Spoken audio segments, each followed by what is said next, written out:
may we now please welcome our next speaker, Anthony.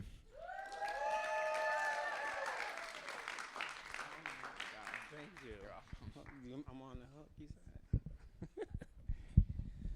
Good morning.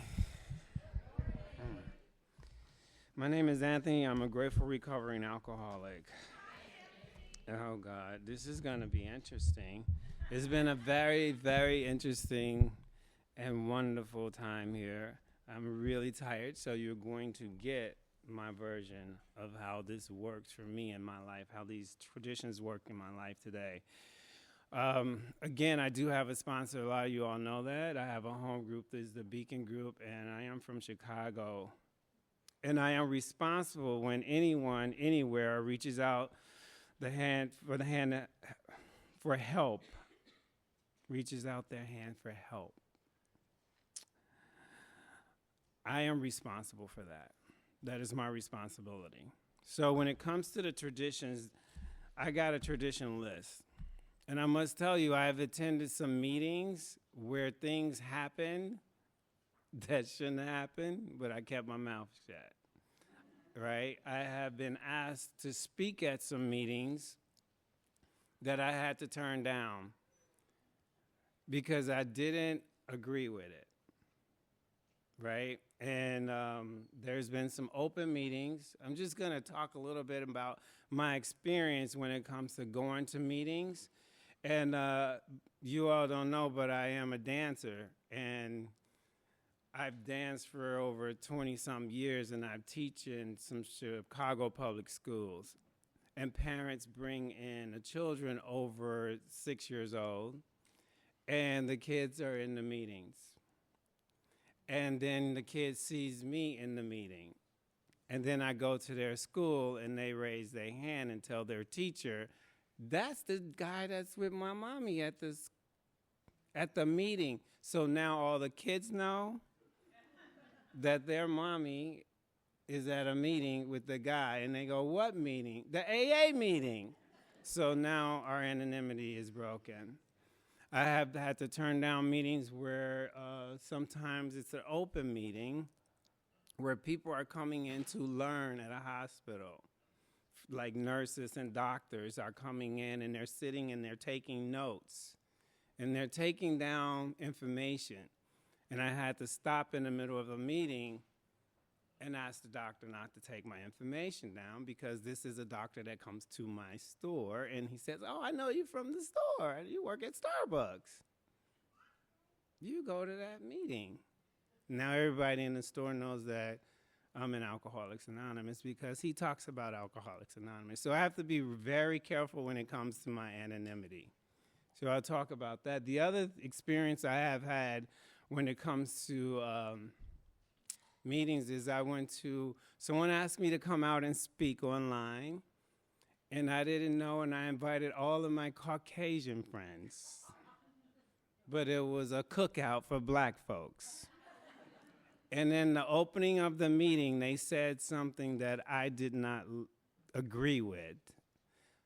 But when it comes to meetings, they can create it's their own thing. They have autonomy. They can do that.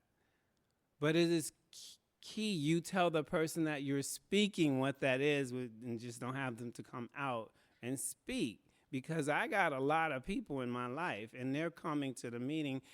And the words were, if you are not, I'm going to just say it in my language from the street, if you're not black, you need to get off the meeting. Not that harsh, but that's how I heard it, right? I heard it like that, and I was offended. But they didn't say it like that. That's what my mind told me. So all of the people had to get, shut off the meeting, and they respected it because they have autonomy. And they did read their script, and they let them know why. So they have their reasons. I was asked to speak at another meeting by a sponsee, and I'll get into the rest of the stuff. I just want to give y'all a little background. A sponsee asked me to come out and speak, and there was a LGBTQ meeting. And I was like, I don't want to speak there. You didn't tell me this in the beginning, what this meeting was about. right? And because now you just put some biases on me. And now you want me to speak about something you heard in my story. Not doing it. Not happening, right? So that's been my experience when it comes to meetings. Now I'll talk about tradition one is our common welfare should come first. Personal recovery depends upon AA unity. So I got this tradition checklist because I was a little like unfamiliar with what was happening being an Alcoholics Anonymous at 18. We're having fun. I wasn't thinking about no traditions and concepts, and I was just out there doing my thing. And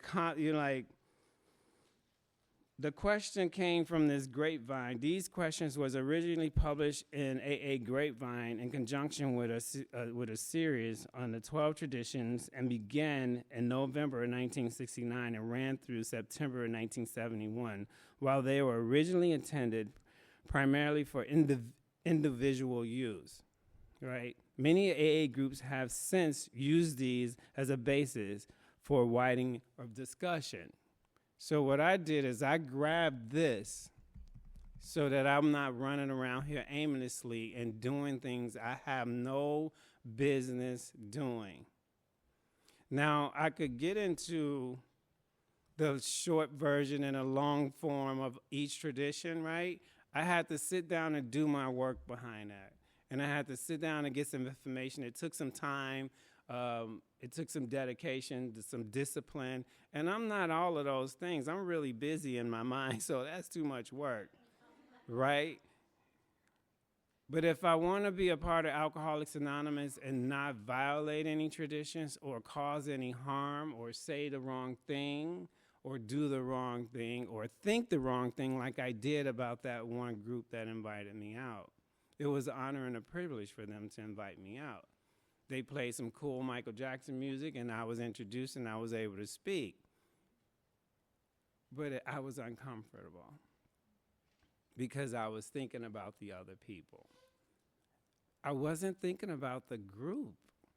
That is their group, right?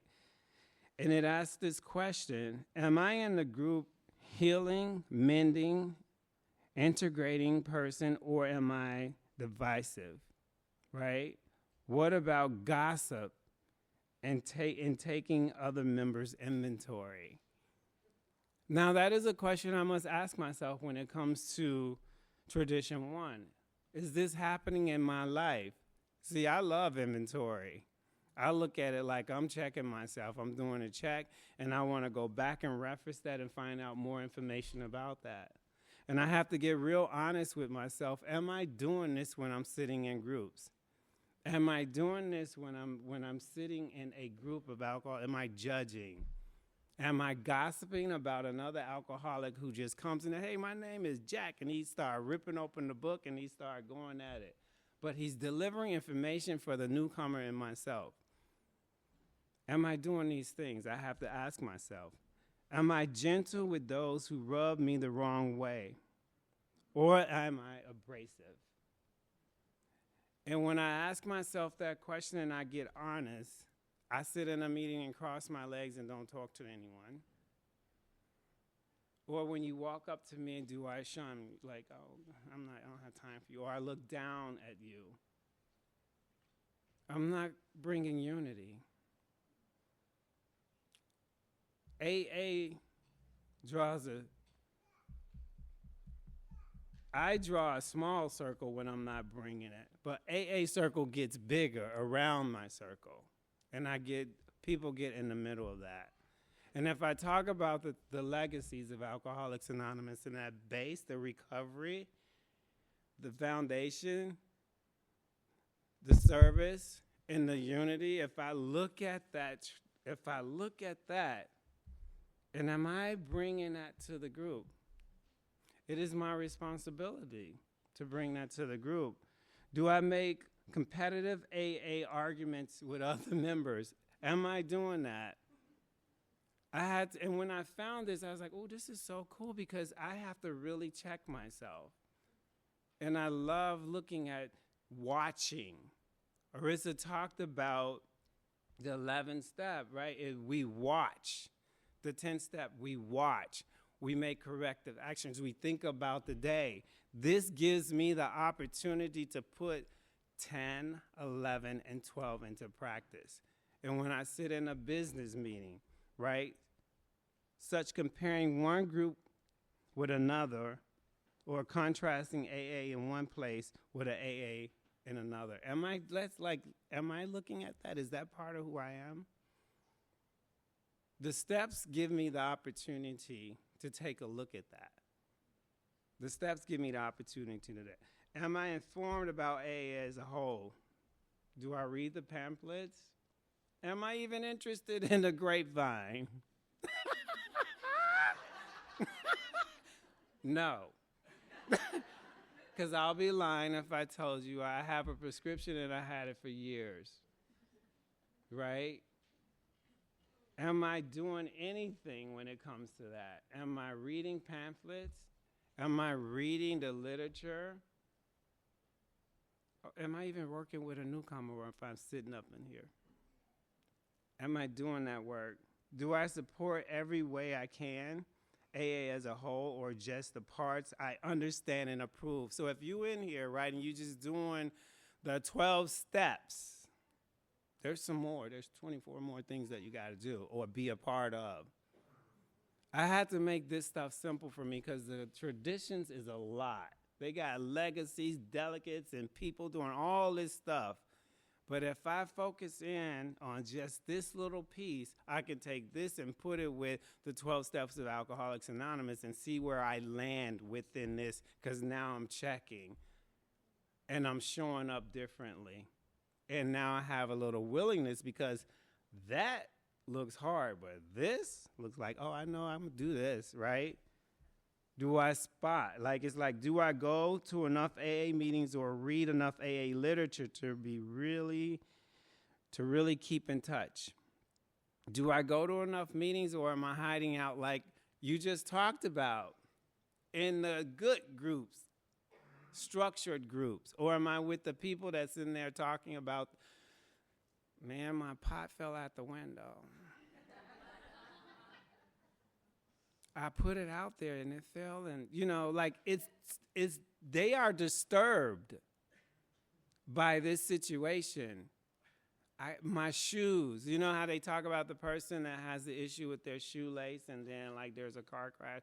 That person is still deserves that conversation. And then my responsibility to show up for that. Do I share with AA all of me, the bad, the good, accepting as well as giving the help of fellowship?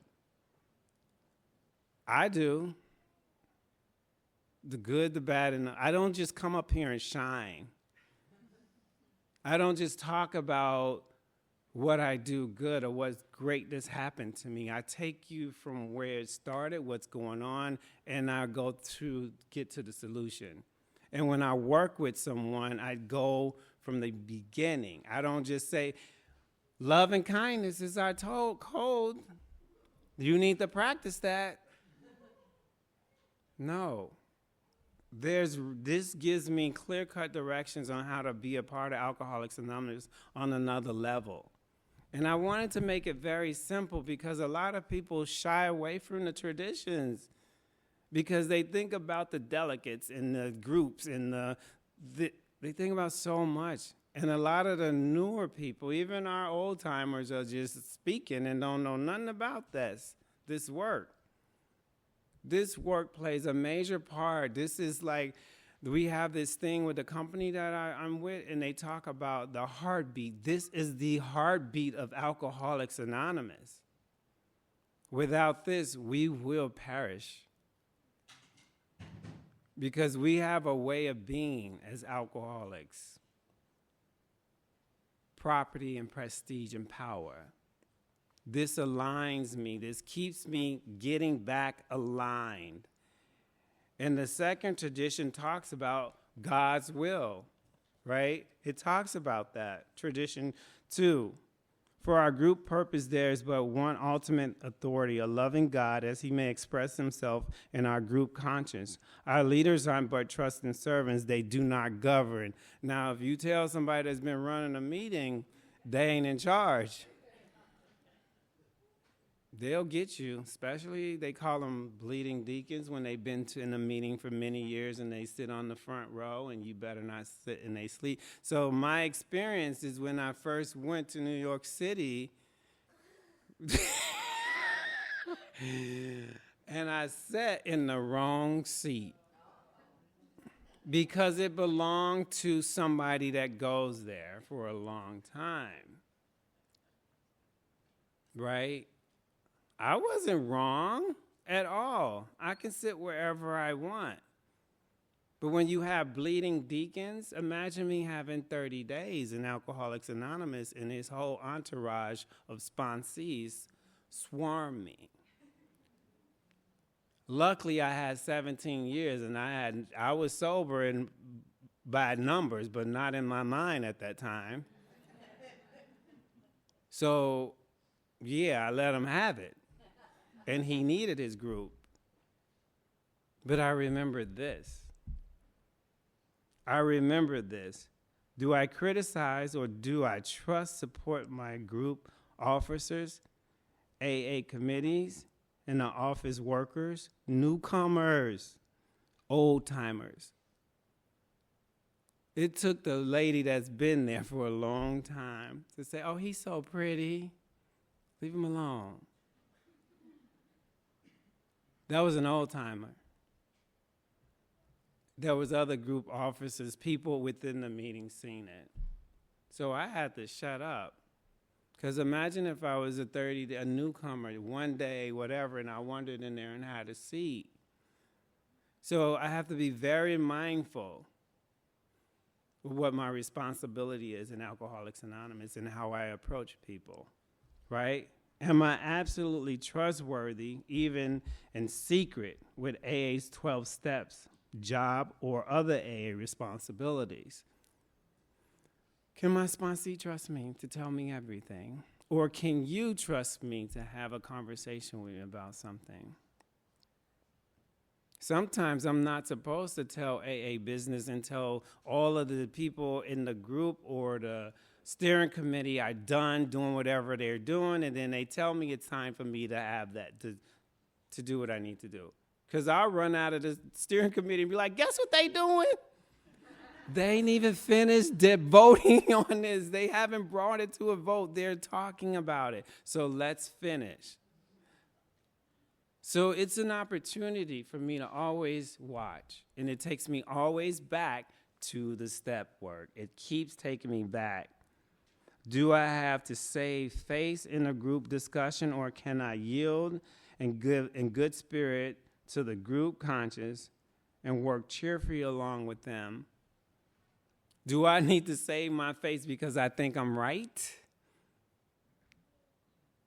I have to ask myself those questions. So if you ever been in a business meeting and you're showing out because you think you know,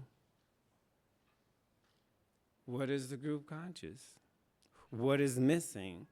I have to ask myself, how do I bring God into this? How do I bring God into this? Because we have a responsibility. Although I have been sober a few years and I'm still willing to serve my term at AA chores. Now, I'm going to be honest with y'all. When they tell me I'm doing cigarette butts, I'm like, nope. See, y'all don't get it. That spiritual pride and spiritual ego, because I have 32 years, I'm like, I ain't putting away them chairs. Give me something else to do. Spiritual pride, spiritual ego, all of that stuff, because I think that I'm somebody because I have time in Alcoholics Anonymous. I have to watch that behavior. Constantly take me back to step 10, 11, and 12 when I am looking at these traditions in that way. In a group discussion, do I sound off about matters of which I have no experience and little knowledge? Yes. Yes, I do. Yes, I do. But I run around with the long versions of the traditions in my pocket. I run around with this so I don't open my mouth. I'm armed with facts to be careful. And if you're not doing this work, this is the simplest way you can get involved in Alcoholics Anonymous. And I'm presenting it to you in this way because it is the fun way to do it. Because I am always going back to 10, 11, and 12, and I am being released from the bondage of self, what I think I know and who I think I am in this meeting.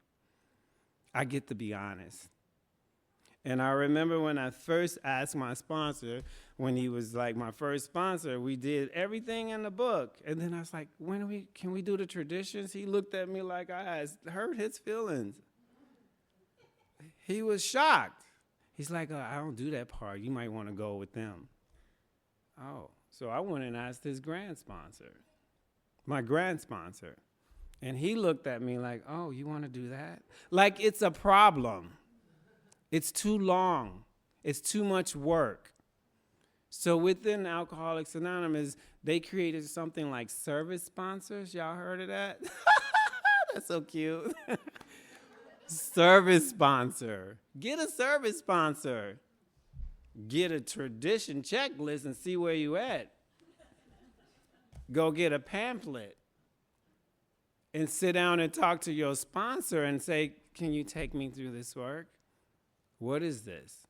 Ask the question, because a lot of sponsors around in Alcoholics Anonymous want to do this work with you. They want to do it. And I'm so grateful I have a sponsor that when you're done with the 12 steps, we move to the 12 traditions. When you're done with the 12 traditions, we move to the concepts. I ain't really interested, but I do it because I need to be armed with facts when I show up in Arista say, Anthony, how do you feel about doing it 12 traditions? I'm like, oh, God. Yeah, whatever you want me to do. Right?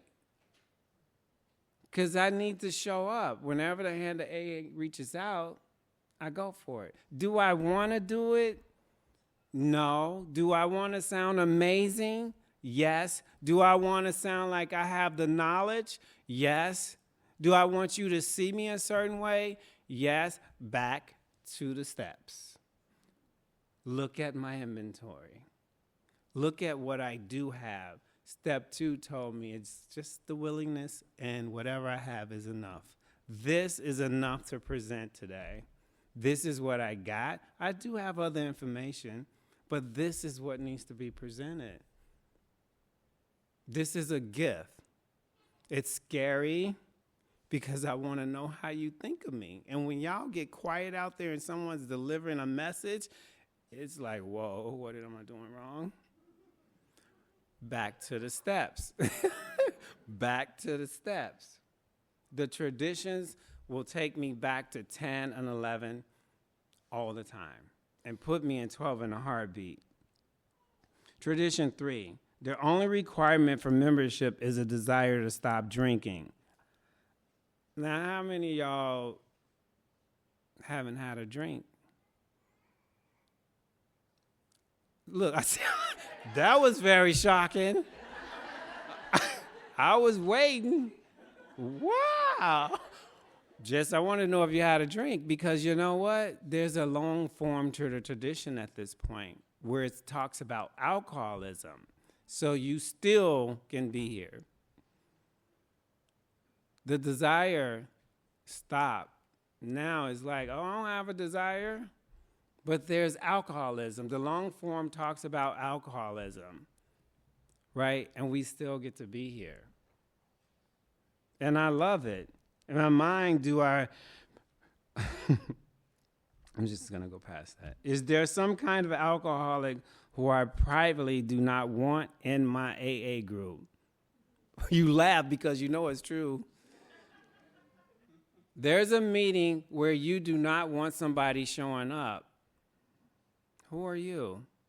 They have the right to be here. If they say that they're an alcoholic, they're an alcoholic.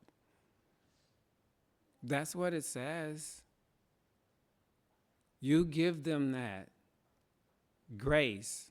I give them that grace. I sit there and I listen to people talk, and I'm like, oh, this isn't an alcoholic. I had a conversation just the other night with some AA members, and, we were talking about people asking us to come out to meetings, right? And speak at CMA meetings or other AAA meeting stuff outside Alcoholics Anonymous. It is hard because we are aware of the traditions, and we don't want to violate the traditions by going into these people meetings speaking about Alcoholics Anonymous when it's another substance. So sometimes I have to say no. But if they allow me to speak on this level, right, they ask me to come and speak about Alcoholics Anonymous, I get to do that. That's a privilege for me to do. Do I set myself up and judge whether a newcomer is sincere or phony? I know you giggle because you know you do it. Don't even sit here, Anthony, and say you don't do it. Back to the steps. The traditions always take me back to the step work. It says that. You always go back to the step work. It always gives me an opportunity to check myself. And that's me judging. I can't determine if they're telling the truth. My responsibility is to sit down and have a conversation with them and do the work. And if they're telling the truth or not, I did my job, and I stayed sober for that hour, that 30 minutes, and that was my responsibility. Am I overimpressed by the celebrity? Y'all, I can't give you a show. I'm not impressed. I'm not impressed. Now, I do know some heavy hitters in Alcoholics Anonymous, and they have been put in the place of celebrity. I remember when I first came around, they were selling their CDs or their tapes. I was like, who is that? Oh, that's so-and-so. Oh, he's a celebrity. Or when I met some of the celebrities that's in Alcoholics Anonymous, I must treat them like an AA member. You run into them all the time. Sometimes I think I'm a celebrity. I done danced on those stages too, right? And the person I'm impressed with today is you. I'm impressed with you. My responsibility is to sit with you, have a conversation. Really, you're phony, telling the truth. I am impressed because you are a true member of Alcoholics Anonymous, and you are a miracle, and you are a light, God-given gift to Alcoholics Anonymous, an opportunity for me to have one more hour sober to sit with you. I'm so impressed with who you are. That's what I get. That's how this simple thing worked for me.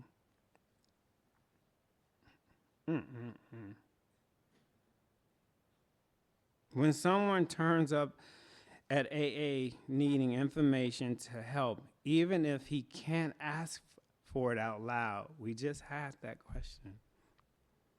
Does it really matter to me what he does for a living, where he lives, what his domestic arrangements are, whether he had been to AA before, what his other problems are? I love this because I really get to check myself when I'm looking at you and judging you. Because I can look at, I'm just saying, when I first came around, I would look at people and be like, ooh, they got a lot of money. What's wrong with them? The shoes. I can look at you and now I want to, you don't belong here. If they bottom out drinking 2 glasses of wine and they have a Land Rover, it's okay. Because they said they are a member of Alcoholics Anonymous. That's their bottom. And if they if something else happens in the process of us in Alcoholics Anonymous and they hit another bottom, they'll get there. It is not my responsibility to tell them that they haven't hit a bottom. Because whatever that 2 glasses of wine was doing to them for that day and took them, it did something that they came in that meeting and raised their hand and say, I need help. So their Land Rover, their beautiful house, their nice clothes, I still have to do my responsibility. But I'm an alcoholic. I want to judge you and take your inventory. That ain't no excuse. If I'm a recovered alcoholic in this work, I've done some inventory. It does not matter. They get an opportunity. Tradition 4, each group should be autonomous except in matters affecting other groups as a whole. I really like this tradition because we love making other groups when we get mad because that group, just give a room and a pot of coffee and you'll make up a group over there. But here's the thing about making up groups is that you really want to be mindful, Anthony, when you create that group, there's a group over here doing something. So have a conversation in spite of the resentment because y'all might want to do the same thing. So you want to have a conversation about that. At some point, you want to get with your GSRs. You want to get it to the delegates. You want to get it all up there because AA might be doing that. And you might mess with the whole thing. Because I had a group where we was doing a big book study. It was at 6 o'clock. Another group decided they wanted to be better, and they did it at 5:30. So let's take these members and have them come here and do this and do that. Like, what you think I did? I said, okay, everybody, let's go to the 5:30 meeting. I'm not creating havoc in Alcoholics Anonymous. The traditions has taught me that I don't have to do that. I'm not creating that havoc because I got a resentment because group 3, 9, and 11, and we got the promises over here. And they're on the same day at the same time because you mad because you can't say what you want to say in the promises. So I'm going to make 3, 9, and 11 over here. And then when 3, 9, and 11 want to do a party, the promises want to do the party on the same day. Now we got this fight going on. Every time they ready, they doing. But no one's taking it to the next level. Because guess what's happening? There's an AA convention happening on that day. And no one's taking it. I think we go down on the triangle. No one's taking it down to get the information they need to support AA as a whole. No one's done that work. So I do that at my job. Now I'm going to tell you, like in my job, in my household, when I was with my daughter's mom, I made that decision and didn't take it down because she was planning dinner and I was planning that. We didn't have a conversation. Cause havoc. We supposed to be here somewhere she had planned, but I had planned something else, causing disruption, not thinking about the other person, not thinking about other people. In Alcoholics Anonymous, that triangle goes this way, and they're not thinking about Alcoholics as a whole, Alcoholics Anonymous as a whole, and what Alcoholics Anonymous is putting together for AA on that day. So we're all just doing what we want to do. But Alcoholics Anonymous has put something together for all the people in AA, and no one had a conversation with them. That's what happens. Do I insist that there are only a few right ways to do things? Of doing things in AA? If I could be honest, yeah. There's only one way to run a meeting. No. There's no, everybody doesn't have to wear a suit and tie. Everyone doesn't read the 12 traditions. Everyone does not read the preamble. I'm sorry. So when you're sitting there mad because they're not doing it like your group does it, you'll be okay. Because there's a newcomer in the back that needs to talk to you. Like you said, sit in the back and have a conversation. You'll get over them not reading the 12 steps or the preamble. Because everyone doesn't have to do it the same. Does my group always consider the welfare of the rest of Alcoholics Anonymous? Not all the time, because Alcoholics Anonymous is doing this big thing, and you've already done had a party on the same day. They're raising money for Alcoholics Anonymous. But you and this other group is fighting and forgot to have a conversation with them. Not all the time. Or near, and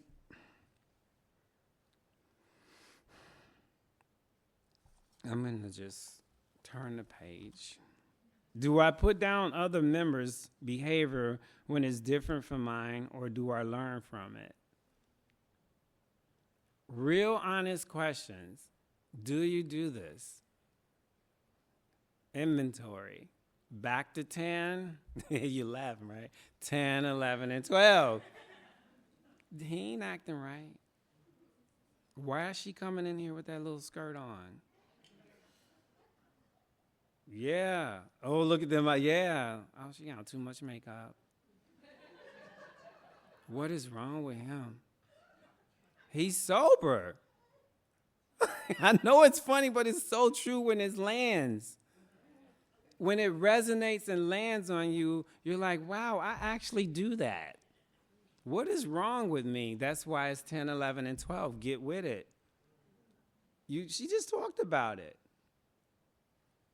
We'll set up, I'll get ready for that day and ask God. I'll be divorced from everything and walk into a meeting and see you and be like, oh, I can't stand when you're here. Why is he raising his hand? Always got something to say. But I just got off my knees doing my Upon Awakening. And I'm in the 9 o'clock meeting, just angry. Forgot I did all that work, and I'm angry. And I brought every last one of them with me, all the means, the dancer, the writer, the poet, the boy that's in self-pity, the one that lost his mommy, the one that blames you, the one that doesn't want to go to work because he thinks he needs to be somewhere else other than work. Like, I bring all of this, and I'm looking at you, oh, he going to raise his hand and start talking about God. But I'm always, that's what it is, and I have to ask myself this question.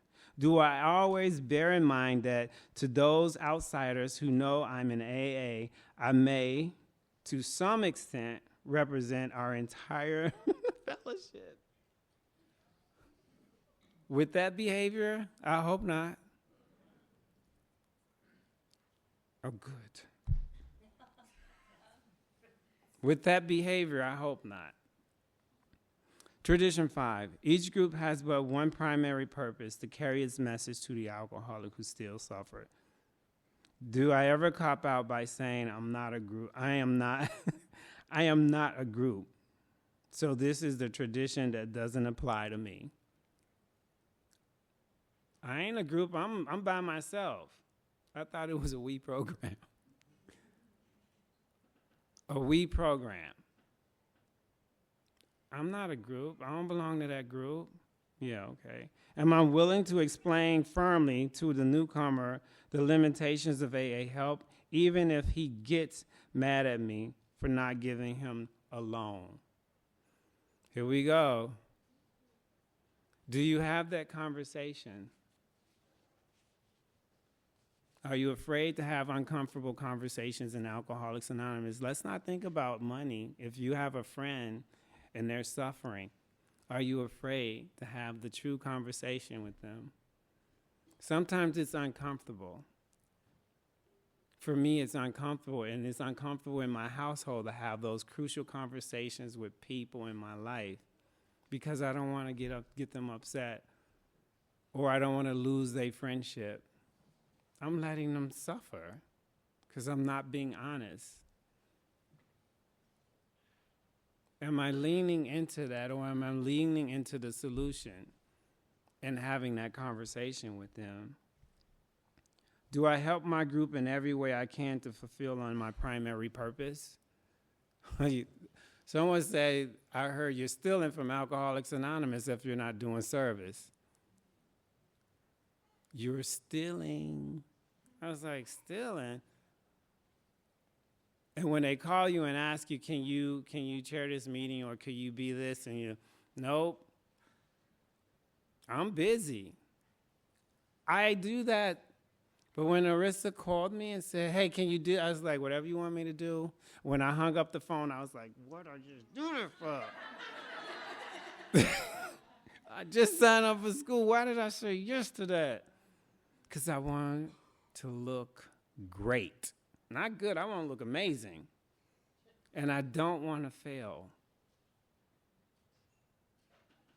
Right? But God does something. You seen that line? I was like, no, it's no this. You get right to it. He makes things happen. He puts you in a situation where you are uncomfortable and you get to grow. And I am relieved. I go back to that third step. I'm relieved from the bondage of self, what's going on in my head, what has me telling me I'm not good enough.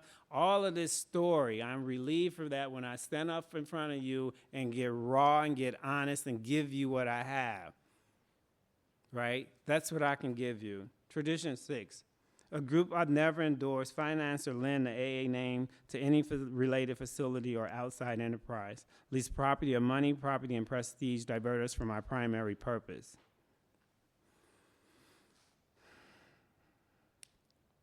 Is it good for the group to lease a small building? Is it? Do you know if it is? There you go. Because sometimes you have to rent a place. You have to rent a place. And this tradition talks about how we have to pay people for working for us. Some of these, they have to rent a place. So a lot of people, where's that money going? Should the secretariat or group serve for the mayor advisory committee on alcoholism? Should you? Like, these are questions that I have to dig into because I don't want to do something wrong at this point. And then if I don't know it, guess who I got to call? I got to call someone like Arissa and be like, Arissa, does this sound wrong? Because what am I supposed to do here? I don't understand this. I got to get humble enough and say, I don't understand this. Can you help me and walk me through this process? And that's why people think they can get a service sponsor when you can just call an AA member. That's kind of new to me, service sponsor. Some alcoholics will stay sober around AA only if we have TVs and card rooms, right? If this is what is required to carry the message to them, should we have these facilities? See, it asks you the questions to go digging so that you can learn, because you'll be like, let's open up an AA treatment center and we can put cars in there and then we'll have people do this and da-da-da-da-da-da-da. And then they'll stay. No. It asks me these questions so I can go digging into doing the work. I love Tradition 7 because everyone thinks it's about money. Everyone thinks it's about this money. Tradition 7. Every A group ought to be fully self-supporting, declining outside contributions. Should the grapevine sell space to book publishers, drug campaigns? It could make a big profit. Or should I become an AA coach? Ooh. Y'all heard about those? No. I heard about those coaches. I'm an AA coach. Or the other thing is,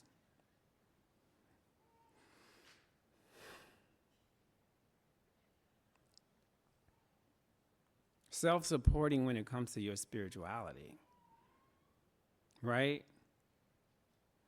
The spirituality of the group. Are you self-supporting? Are you doing the work? Are you putting in? See, everyone thinks it's about money. Remember, there's a God. Are you bringing God into this? Are you putting into that basket? Are you putting into your basket? Are you doing the work, Anthony? Are you doing the work, Anthony? Are you doing inventory, Anthony? Are you working with another alcoholic, Anthony? I thought it was always about the money. I thought it was always about, I can pay my bills, I can do this, I got a job. Am I spiritually fit? Am I lining my will with God's will? That's what I think about self-supporting. And now I can help financially in Alcoholics Anonymous. I can come in and give $2 because I'm thinking like $2 is way too much. It's free. But now I'm thinking I got some clarity. I can show up different in Alcoholics Anonymous. Alcoholics Anonymous should remain forever non-professional, but our service center may employ special workers.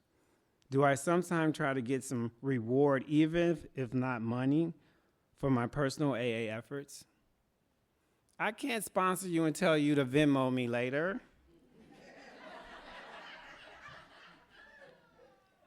But they got coaches do that. There's AA coaches that you Venmo after you met with them for an hour. That's not Alcoholics Anonymous. That is not what AA does. I can't make money off of AA. They have asked me many times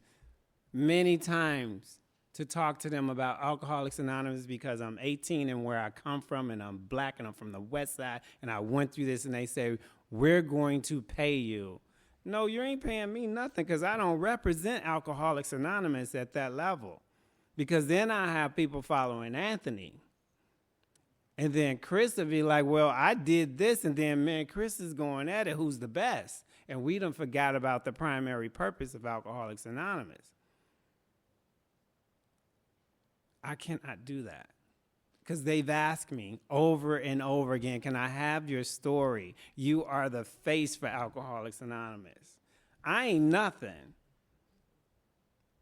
I'm a recovering alcoholic that go to meetings and sit down with other newcomers and do the work in the big book. You're not getting my story. And they ask me again. I just got a text message from a publisher. When are we talking? You're not talking to me.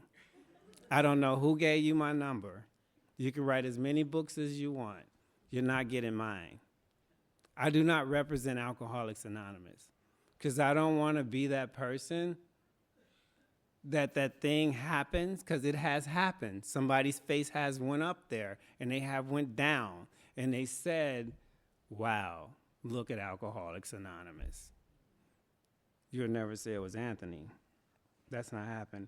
AA as such never be organized, but we may create service boards and committees directly responsible for those they serve. That is tradition 9. Do I still try to boss things around in AA? Yeah, you laugh, right? Because, we want it to go the way we want it to go.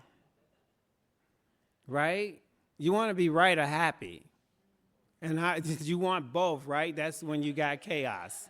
That's when you got chaos.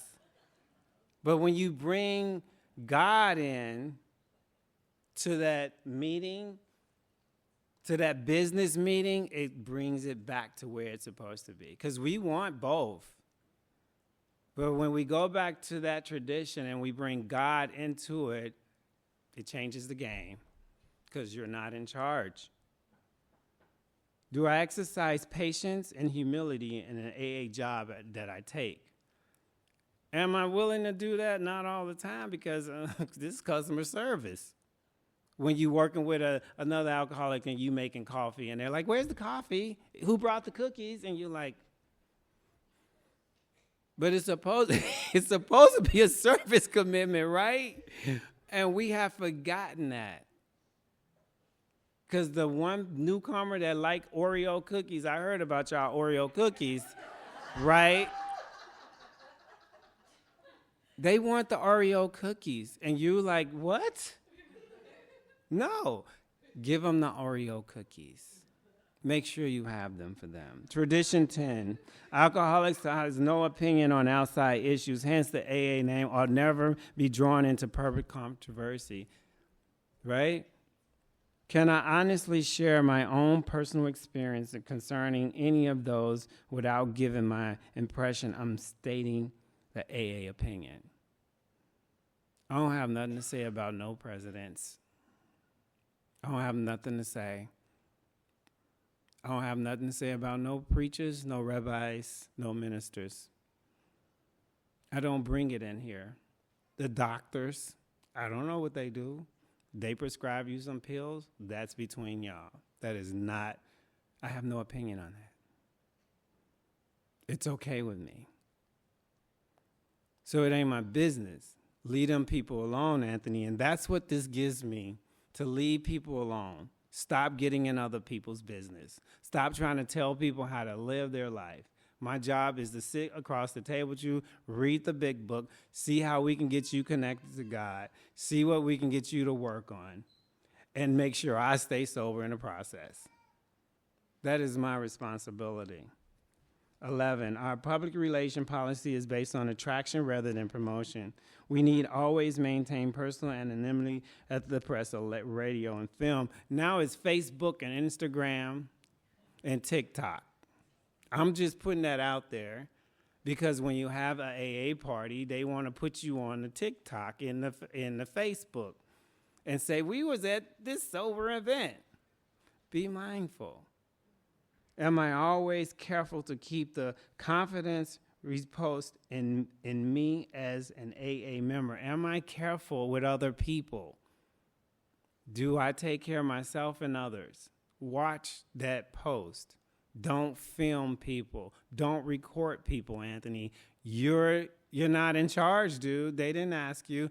Back to step 3. I want to direct. I'm putting up a show, and you're in it. And now I'm putting your business out there. That is not my responsibility. This is how I do the traditions. This is how I make it easy for me and my sponsees. Because sponsees today, some of them don't want to do this. And some old timers are not interested in it. So I have to make this very interesting and very simple because I don't want people to shy away.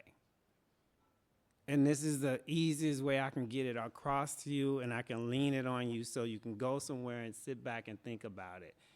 And when I'm sitting in my house and I'm like, I want to do something fun, I actually whip this out and start reading it and checking myself to see how I'm acting. It's kind of fun. And you laugh at it. You're like, I am really doing that. I am really out here doing that. And the best thing about it is sitting with my sponsor and he's never seen it. You know how I felt. He's like, why don't you bring that to our tradition? Oh, yes, I will. Because this is what helps me stay current in Alcoholics Anonymous. This brings me back to step 1, the unity of Alcoholics Anonymous. This tells me what my responsibility is in Alcoholics Anonymous. I do it this short way, but I also keep this because this is what I look at. Now, I can't read you all this whole PowerPoint and go through it, but there is a cool way of digging into these and looking at the long version of these and finding out about things that you don't know and be like, wow, that is why they act like that? There's nothing wrong with that. I'm going to give you the last one. Tradition 12. Anonymity is the spiritual foundation of all our traditions, ever reminding us to place principles before personalities. Y'all ever heard people say, it's principles before personalities? It's spiritual principles. Spiritual principles, spiritual personality. Like spiritual principles. These are 36 spiritual principles. They're not just principles. When I do not trust AA current servants, who do I wish had the authority, the strength? Who do I wish when I want that person? You don't work out. I don't trust you. I want to put somebody else in charge. It's not my business. My anonymity, spiritual foundation, I maintain that by doing 10, 11, and 12. I maintain that by doing inventory. And it brings me back to unity. It brings me back to that circle, triangle, the three legacies, the recovery, service, unity. Recovery, service. That, like, unity is all of us saying it. We do it in a unison, right? We say it together. So that's where it brings me back to, and I have to get smack dab in the middle of it. And I'm uncomfortable in the middle of it because I think I have to be a certain way. And I think I have to show up a certain way. And all they say is show up just like you are. Ask for help. Ask for help and do the work. Fall in love with yourself. Give yourself the opportunity to be a part of what Alcoholics Anonymous has to offer. Be willing to trust the process. It's really not bad. I ain't got nothing else to do. I would be a drunk if I wasn't doing this. My name is Anthony, and I'll keep coming back.